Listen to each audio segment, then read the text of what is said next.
ফুটে তার দোকান, সে ফুট উঠে দিছে সরকার পুরা। সে মানুষগুলো চলার রাস্তায় নামতে হয়েছে, রাস্তা নেই, ও তার জীবন দিয়ে দিতে আজকে।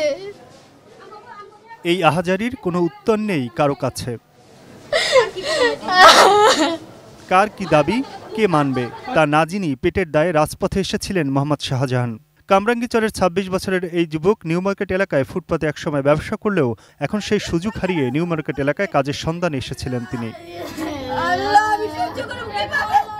শাহজাহানের মতো আরও একজন নিহত হয়েছেন রাজধানীর এই সায়েন্স ল্যাব এলাকায়। মঙ্গলবার দুপুর থেকে রাজধানীর সায়েন্স ল্যাবরেটরি এলাকা থেকে নিউ মার্কেট পর্যন্ত কোটা বিরোধী আন্দোলনকারী ও তাদের প্রতিহতকারীদের ধাওয়া পাল্টা দেওয়া চলতে থাকে। এই এলাকাতেই মারা যান ২ জন। তাদের মরদেহ ঢাকা মেডিকেল কলেজ হাসপাতালের মর্গে রাখা হয়। এছাড়াও এই আন্দোলন ও তা প্রতিহত করতে গিয়ে প্রায় শতাধিক মানুষ নানাভাবে আহত হয়ে ঢাকা মেডিকেল কলেজ হাসপাতালে চিকিৎসা নিতে আসেন। তবে সন্তানদের এমন লড়াইয়ের মাঝে পড়ে আহত হতে দেখে উদ্বিগ্ন অভিভাবকরাও। ওদের লোক না কি যেন একটা বললো ভাই, এরকম একটা কিছু বইলেই ভাই মারামারি শুরু করলো ভাই। আমরা আর এগুলো চাই না, আমরা চাই নিলিবিলি, আমরা এখন রাজনীতির ইস্যু চাই না, আমরা তো রাজনীতি করি না। ঢাকা ছাড়াও সংঘর্ষ হয়েছে সারা দেশে। মঙ্গলবার বিকেলে চট্টগ্রামের মুরাদপুরে কোটা সংস্কার আন্দোলনকারীদের সঙ্গে ছাত্রলীগের সংঘর্ষের রেশ ছড়িয়ে পড়ে নগরীর বহদ্দারহাট থেকে জিএসসি মোড় পর্যন্ত। ধাওয়া পাল্টা ধাওয়া ও ইটপাটকেল নিক্ষেপের পাশাপাশি গুলি ও ককটেলের বিস্ফোরণ ঘটে। এ সময় চট্টগ্রাম কলেজের সমাজবিজ্ঞান বিভাগের ছাত্র ওয়াসিম আকরাম, আরেক শিক্ষার্থী ফিরোজ এবং একটি ফার্নিচারের দোকানের কর্মচারী ফারুক নিহত হন। এছাড়া আহত হন আরও অন্তত ২০ জন। দুপুরে রংপুর বেগম রোকেয়া বিশ্ববিদ্যালয় এলাকায় কোটা আন্দোলনকারীদের সঙ্গে পুলিশ ও ছাত্রলীগের দফায় দফায় সংঘর্ষে রণক্ষেত্রে পরিণত হয় ক্যাম্পাস। সেখানে বেগম রোকেয়া বিশ্ববিদ্যালয়ের ইংরেজি বিভাগের শিক্ষার্থী আবু সাইদ নিহত হন।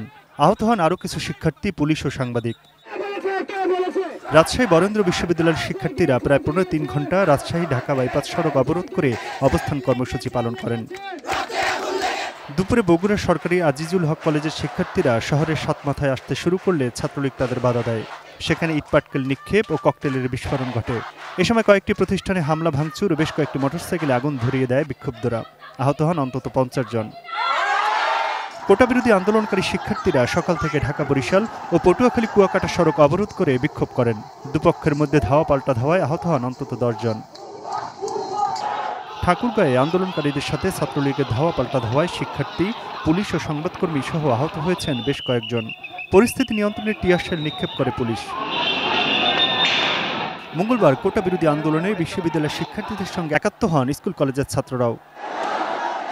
ময়মনসিংহের আনন্দমোহন সরকারি কলেজ, নাসিরাবাদ কলেজ এবং নটরডেম কলেজের শিক্ষার্থীরা বিক্ষোভ মিছিল ও বিক্ষোভ সমাবেশ করেন।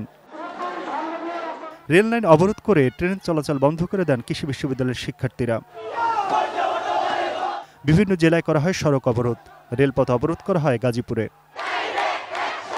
Aminul Islam, ATN news, Dhaka.